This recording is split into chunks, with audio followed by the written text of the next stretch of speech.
You are Locked On Bulls Postcast, part of Locked On Sports Chicago on the Locked On Podcast Network. Your team every day. Welcome into the Locked On Bulls Postcast here on the Locked On Sports Chicago YouTube channel. Hit that subscribe button if you haven't done so yet for all of our postcast shows for all Bulls, Bears, Notre Dame, and Cubs games this upcoming season. Also, wherever you find your audio, you can find the Locked On Bulls audio feed. Hit that subscribe button there as well. We drop the audio as soon as this show wraps up. The Bulls win 122-112 over the Detroit Pistons. Zach LaVine goes nuts in the fourth quarter. Absurd performance from him tonight in the fourth. Vucevic had an absolutely great game. The star players just shined when it mattered most in this game. Fun game for sure. Great response. We're going to get into that. There was a lot in this game that was a important look for the Bulls this year. Like, regardless of where they end up, you don't want to see a team quit. And after the last two games, they didn't quit. So in this game, throughout the game, a great team response and some more LaVine stuff I want to see early in games. We'll talk about Bob Love, who the Bulls lost today. Rest in peace to him. One of the four numbers retired by the Chicago Bulls. The Bulls' third all-time leading scorer in Bulls history. We'll get a little bit more on that at the end of the show as well, and some very bizarre Patrick Williams things that happened in this game that we just have to kind of touch on. But let's talk about the good stuff in this one. The Bulls win 122-112, and Vucevic is really carrying this team. The whole first segment that I had planned out, Vooch on fire. We're talking about Vooch and everything he did. And then the fourth quarter happens. It's 95-92. We get that really kind of absurd sequence of just bad basketball where Io ends up with the ball. He pumps. I think it was Cade Cunningham, goes up for the layup and misses it. It's 95-92. Cade Cunningham comes back down, gets the and one. It's tied at 95. Josh Giddey gets called for a travel, and the Pistons had a chance to take the lead very early in the first quarter of this game. And then what happened next was just absolutely insane. You get a great block from Vooch, the response from Josh Giddey. He gets the dunk there, his second dunk of the season, low number, thought it'd be higher than that. And then LaVine just goes crazy.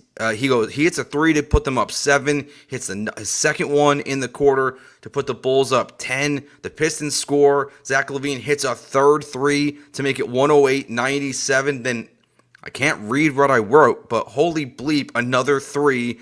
Then he hits a step-back three over Jaden Ivey for his fifth three in the fourth quarter. Hits another one for 6 threes in the fourth quarter. 18 points in the fourth, the most by any Bulls player, the most points in any quarter by a Bulls player this season. Zach LaVine just, oh my gosh, to go from not being used in this game early on. He didn't take his first shot of the basketball game until there's 5:32 left to go in the first quarter, and that was a three. So he's just out there doing nothing basically on the offensive end in terms of shooting the basketball, and then just takes over in the fourth quarter. And once again, you can't quit LaVine. I was going to say it, didn't even see the comment here from Zach in the chat, but you can't quit him. It's just, I can't. We can't. This is why he's fun. But after giving up 287 points for the third time this season, the Chicago Bulls held the team under the league average. The league average for points in a game right now is 113 points. This is only the third time the Chicago Bulls held a team to under that number. The Pistons score 112 points. The Bulls are 3-0 in those games. But my gosh, Zach LaVine, what a performance in the fourth quarter. And like I said, he wasn't really involved at all early in the game. And just to see him take over in that way, like if you're a pro tank at some point, this is a huge trade value up game again for Zach LaVine. But for the Bulls itself today, you just needed it. And the Stars, they just kind of shine in a game like today when you needed them the most. Look, the start of this game, the first 16 points are scored by Nikola Vucevic and Kobe White. Vooch has 10, Kobe has 6. When Vooch checks out of the game, he's got 13 points. The Bulls themselves have 26. And he was 3 for 3 from the three-point line when that happened. So he is just carrying the Bulls at the very beginning of this game along with Kobe White. And then at the end, it's LaVine. And you're getting really good play, a solid play, I would say, from most of your other guys in this game. Josh Giddey, a 10 assist game, 8 rebounds, 11 points. So a near triple-double. Vooch got his 10th double-double of the season already through 15 games. So he continues to have a very, kind of all-star-ish level season for the Bulls. I'm not sure Vooch will actually make the all-star team, but he is just been a great response. Like Stacey King's been talking about this a lot on the broadcast. The shot looks a lot better. He looks more confident. The way they're using him is much more effective for the most part this season. I mean, it's so clear. Two things with the Bulls. At the beginning of the game, Vooch has to be involved. At the end of the game, Ayo's going to be in for Josh Giddey. That's what they're going to do. You need Ayo out there for defense, and early on for offense, they're going to be going to Vooch pretty consistently. But when this game gets tied and then LaVine can just go off like that, that's why there's still, I think, belief, not just in Chicago, but outside teams and fan bases when they look at the Bulls as potentially trying to trade for a guy like Zach LaVine. It's moments like this why you say that's a guy I would want on my team. And that's why we like having Zach LaVine here right now, is that even though you're 6-9 on the season, the Eastern Conference is so muddled right now that if your goals are still playing games and that's what you want from this year or making the playoffs, you need performances like this from Zach LaVine, Vucevic, and Kobe White. Just an overall very good game for those star players. And those are the guys you just need to be more consistent. Kobe White, I think specifically here, kind of looking at what happened the two previous games, but more the Rockets game last night. You need Kobe to come out there and get buckets early. So part of me is okay with him being one of the focal points of the offense, but Vooch scores a season-high 29 points. Like I said, Zach LaVine, 18 points in the fourth quarter, the most by any Bull in a quarter this season. So you get 29 from Vooch, 25 from Kobe White, 25 from Zach LaVine, a near triple-double from Josh Giddey, a weird performance from Patrick Williams. And your bench, Ayo comes in. He's got 9 points on 4-12 shooting. Still can't hit the three. That's still fully confident that at some point this season that's going to get figured out. But when your star players, when you need them the most, they showed up tonight and get the Bulls back on track after giving up 287 points in the last two games. The Bulls win 122-112. It was a very good and just much needed response. I could not have imagined doing another show in which the Bulls give up 140 points to a team like the Detroit Pistons. And really, outside of what's his name, Jalen Duren having like 22 rebounds in this game, besides Cade Cunningham, who was, he's the number one pick for a reason. Like towards the very end of the game there, that turnaround three jumper he had in the paint against Patrick Williams, it was great defense. But you saw why he was the pick that he was for the Pistons. So the Bulls had a good performance. Like this is a team that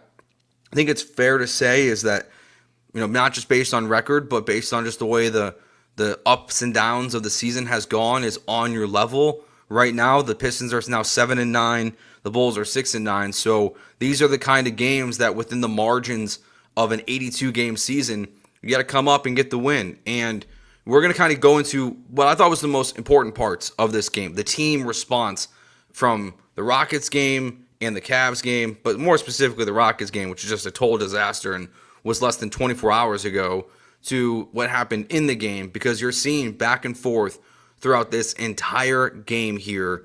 And the Bulls just responded in a really good way and showed you that this team, at a minimum this season, will be fun. They will be the Cardiac Bulls, and they won't quit, which as fans, I think we all can appreciate here just a little bit, that when the season's going to have these roller coasters, that they're not just going to lay down after a really bad performance on Sunday night. They're going to come out and respond in a really good way in the next game. So let's talk about that response from this team throughout the game and as a game overall for the Chicago Bulls. That's next here on the Locked On Bulls postcast on the Locked On Sports Chicago YouTube channel.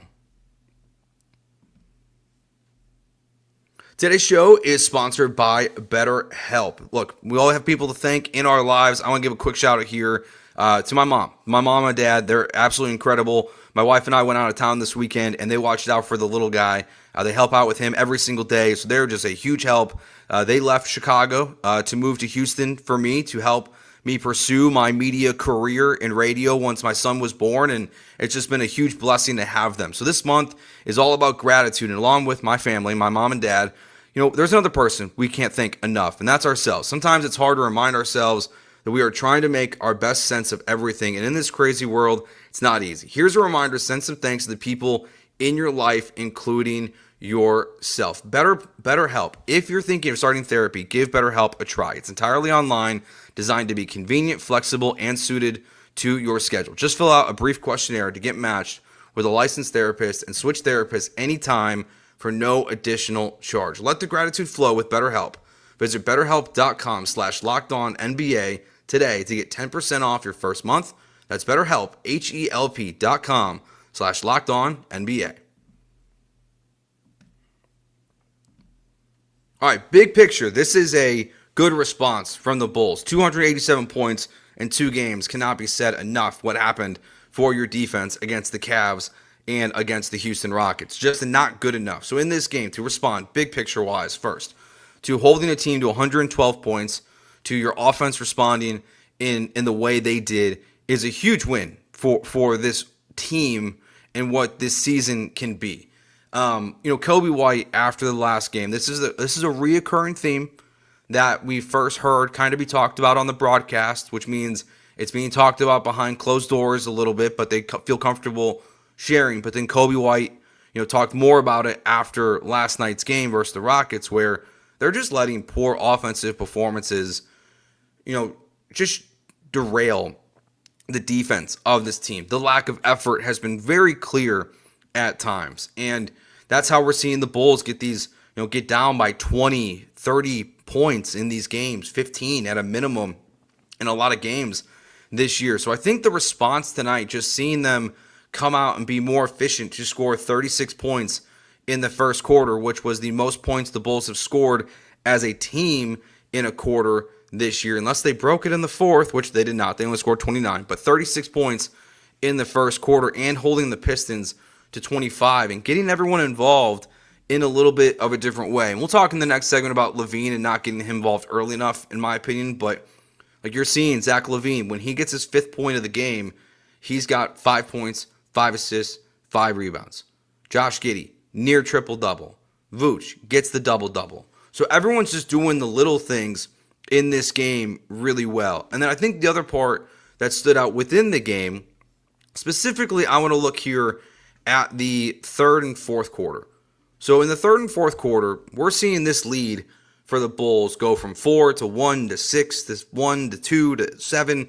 It's just a roller coaster of just what the Bulls are doing, but they're not giving up the lead. That they're holding on, they're responding, they're playing good defense, and that's important because that's something I feel like we haven't seen, consistently enough so far this year from the Bulls either. Is that when they have a lead, they don't know how to hold on to it. Now, we did see 2 times in the second half. The start of the third quarter, the Pistons come out, score the first 4 points. Billy Donovan has to call a timeout, and then the Pistons score again coming out of the timeout, but then the Bulls get it back going. So they start kind of sluggish at the start of the third. They did the same thing in the fourth, where the Pistons score the first 4 points of the fourth quarter, but you're seeing just the team respond. They're not letting it, whether it's Donovan calling a very intelligent timeout there to not let things get away from him very quickly, from the team getting away from them very quickly. And you're just seeing that again in the fourth quarter, where that's when things start to go off. We talked about the Zach LaVine thing here at the end of the in that first segment, where they tie it. It's 95-95. Josh Giddey travels, and the Pistons have a chance to take the lead. Well, immediately following that, Vooch gets the block, Giddey gets the dunk, and then that's when LaVine just goes scorched earth. So the Pistons are they're hanging tight in this game and giving the Bulls a run for their money, but they're just consistently fighting and battling. So that's what I think was important about this win for the Bulls, is that they didn't just lay down when the Pistons were making these small little runs at different points in the third and fourth quarter, and they just kept battling, just kept scoring, and they kept playing good defense in this game. Like I said, even though Cade Cunningham was kind of getting at times anything he wanted, he does still look like a special talent in the NBA, and they're battling through all of that stuff. So I give them credit. I mean, a couple things here we saw. The Pistons at one point got it down to 2 points. Nikola Vucevic responds right away, gets a 3. Then he gets 8 of the next 10 points, and it gives the Bulls a 9-point lead. So not just LaVine at the end, but that was Vooch in the first half of this game. Whereas the Pistons are making runs, Vooch and LaVine are just doing their job, and they're just responding and being the star players that you need. So just the response from this team to get embarrassed like they did against the Houston Rockets and to come out in this game with much better effort, to not lay down and quit, is important for the now and for the future. Because even though some of these guys might not be here in February after the trade deadline, like these shows might be very different after February. Or they might be the same because it's Reinsdorf and he just kind of keeps the status quo. But for the long term of Kobe White and Ayo and Modest Buzelis and even guys like Dalen Terry, you don't want to allow a culture of quitting be a part of what you are. We see that happen in Chicago with the Bears. Like, what happens when you let things get away from you? And the Bulls have just done a really good job of kind of keeping a steady hand this season and just not letting things get too away from them. Also, Dalen Terry, love it. Give me that fight. All about Isaiah Stewart. Isaiah Stewart, if you don't remember, is the kind of, what's the best way to put this? Lunatic who was charging after LeBron James a couple years ago and going absolutely insane. So I love Dalen Terry, like not backing down and going at it a little bit. Like it just showed kind of what he brings to this team and what the energy off the bench. It's electric. Him and Julian Phillips, I love watching those guys come into the game because they make such a positive impact as soon as they're on the court, and Ayo defensively. But Dalen Terry just not backing down from a dude who's bigger than him by quite a bit, it looked like, honestly, at least like bulk-wise. I love the fight there and keep even talking a little bit more trash as it's wrapping up. They get the double technicals there, which it's funny hearing Stacey King and Adam Amin talk about it, and my immediately thought was, that's easily a double technical. There's no question about it, and Stacey's still thinking it's 90s basketball and that they're not going to call that there. But of course, in today's NBA, they're going to call it double technical. So love that from Dalen Terry, and just love the response that the Bulls had as a team from the beginning to the end of this game and everything in between, where the Pistons are, even though until the very end of the fourth quarter there, or till the middle of the fourth quarter, they don't retie it at 95-95. They're battling you, and you're just responding. So I thought that was a very good sign for the Chicago Bulls and what Billy Donovan has been doing with this team. All right, when we get back, we're going to talk a little bit more about some weird Patrick Williams stuff that happened, not just in this game, but in this season. And it's not a anti-Patrick Williams stance that I'm going to have here, but just a strange couple things that occurred through 15 games and in tonight's game, calls that we don't ever see. Zach LaVine getting him more involved early and a little bit more on the passing of Bob Love as we got that news during the game tonight. We'll do that all in the final segment here coming up on the Locked On Sports Chicago YouTube channel, and this is the Locked On Bulls Postcast. Get ready to tackle the NFL action with FanDuel, America's #1 sportsbook, because right now, new customers bet $5 and get $150 in bonus bets if you win. You missed out on the $250, but now they got the $150 for you. That still helps you out quite a lot. The FanDuel Sportsbook app gives you everything you need to place live bets on the NFL all in one place. So when you get a hunch in the middle of a game, you can check out the latest stats, view live play-by-play, and so much more on the same page where you place your bets. I've been telling you guys how important that is of a tool to get all the information you need on the same page where you place your bets. It just streamlines that whole process. So go to FanDuel.com. That's FanDuel.com. You get started with $150 in bonus bets guaranteed when you win your first $5 bet. When you win your first $5 bet, that's FanDuel.com. Never waste a hunch and make every moment more with FanDuel, official sportsbook partner of the NFL. Let's start with Patrick Williams here. We're not going to spend too much time on this. Don't want to pick on him too much in a win in which he was okay tonight. I think it was 8 points in this game. But some weird things happening for Patrick Williams in this game. I think just in a lighthearted way, when the Bulls win, we can point these things out and not feel terrible about them. When's the last time we saw a player get called for a double dribble and a carry in the same game? Because I couldn't tell you. Maybe the last time I went to saw a high school basketball game. Like, when's the last time we've seen a Bulls player or any player get called with that in the game? But also, Patrick Williams missed a dunk in this game. It's his 7th missed dunk of the season. How are you missing 7 dunks on the season? Like, just taking away from the game, today's game, from a second. How do you miss 7 dunks on a season and in the same game in which you miss your 7th dunk get called for a carry and a double dribble. Like, what is happening with Patrick Williams in this game? What a bizarre performance from him. Thankfully, everyone else was electric for the most part in this game, getting 25 and 25 from both Kobe White and LaVine and 29 from Vooch in this one, a season high for him, because if the Bulls lost this game, we might be looking at Patrick Williams with just a eye of anger at this one, because what a weird couple things to happen in this game. So one thing I want to pick on here with the Bulls, what they're doing with Nikola Vucevic is working so well in these games that they're winning. Going to him early, whether it's the 3-point ball like we saw tonight, 3 for 3 to start the game before he checks out for the first time when he has 13 of the Bulls' first 26 points. But they're just not, I don't like how they don't force the ball to Zach LaVine early. And not that he's going to do what he did in the fourth quarter, which was hit 6 threes and a couple of them back to back to back and just be absolutely electric, taking wild heat checks that were going in until the air ball.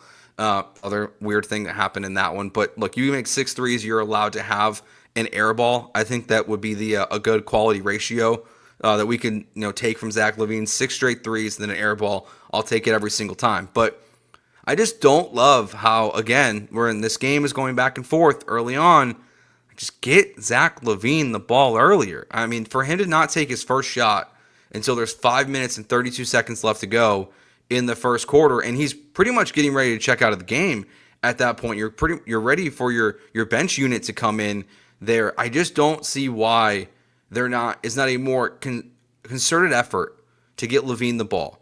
Especially with the way, they figured it out with Vooch. That's the kind of the point of this, is it's the right move. The Bulls offense, the Bulls team, this is working. So this isn't like a change what you're doing, because I'm not saying that it's wrong, because it's clearly working. Getting Vooch the ball early is the best way for the Bulls to start and have a successful game. But how often are we seeing in these games recently where Zach is just not actively involved in the offense until more than halfway through the first quarter, where it feels like he's gone minutes without shooting the basketball? And just early in the game, that's something that I think we need to see more of. Now, as part of that, you can point at Zach a little bit too, because we see at times, not always, it's one of my peeves of Zach LaVine, where he can be an electric cutter to the hoop pretty consistently for the Bulls. He can, he backdoors guys all the time for great bounce passes from Josh Giddey this year, something we need to see a lot more of. So just there's just not enough action for me early in these games from Zach LaVine. And that might be nitpicking on a night like this where the Bulls win 122-112 over the Pistons, but this is the time to do it. I'm not going to be complaining about early Zach LaVine use when they're getting run out of the building by the Houston Rockets at the United Center. So just something to keep an eye on, I think, for the next couple games here, just what that looks like as they play Wednesday and then back into Cup action on Friday, which I'm still not sure if we care about at all. Maybe the first game and who's in their group makes me care less because the Bulls won't advance, but they're trying with these weird courts and trophy and prize money to make us care about the NBA Cup. Still can't quite decide if I'm in on that or not. I'm curious what you guys think. You can let me know in the chat or on Twitter at JoeGeorge92, just if you're in on the NBA Cup or if it's just an irrelevant thing and they just really feel like normal basketball games with bizarre courts, because that's kind of what it feels like to me right now. But overall, this is a really, really good game for the Bulls. To see Vooch have that success early, like I said, 13 the first, 26, 29 points in this game, 10th double-double of the year. The Bulls as a team scored 36 points in the first quarter, the most points they've had in a quarter the entire year. Kobe White scores 25.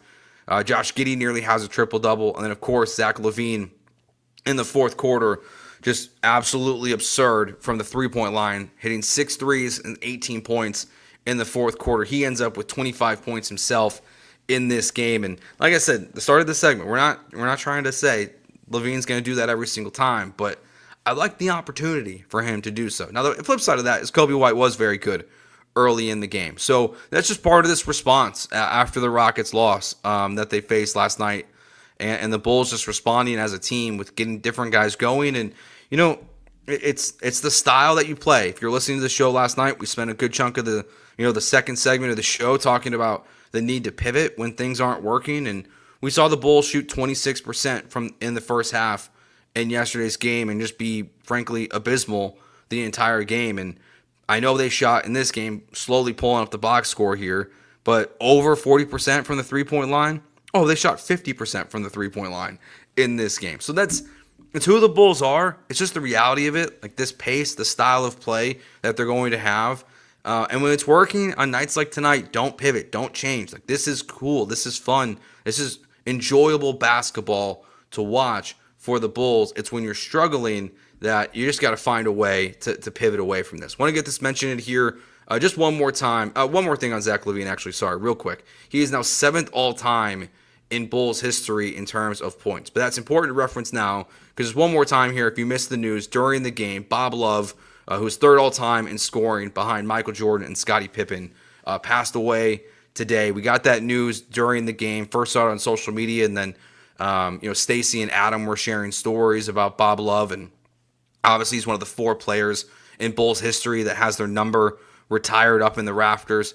Obviously, I never saw him play. I'm 32 years old, but you do, like, when you think about the legacy of the Chicago Bulls and people, like when I talk to my dad and I talk to people that grew up watching the Bulls, and that's a guy that comes up obviously all the time, and he should. So rest in peace. Sad day for the Chicago Bulls family. A guy that was there last year when they did the Ring of Honor, and they talked about how that was really hard for him to be there physically at that game last year when they did it. So it's a sad day, definitely, when you lose a member of your organization that not a lot of us got to watch. Part of that era of basketball where, like, the footage is not great, if there is, what you can see.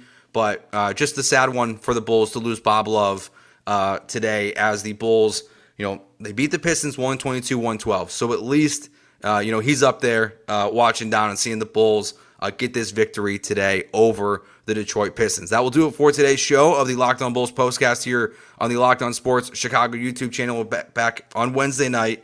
We're here every single Bulls game for the most part this season. We missed on last Friday. We're going to try not to miss many more of these this year because they are either a lot of fun or infuriating to watch this season. So hit that subscribe button to Locked On Sports Chicago. Find Locked On Bulls, the podcast, anywhere you get your audio feed. My name's Joe George. We will talk to you on Wednesday night. Thanks for hanging out. Thanks for chatting with us. Thanks for listening, as always, and we will talk soon.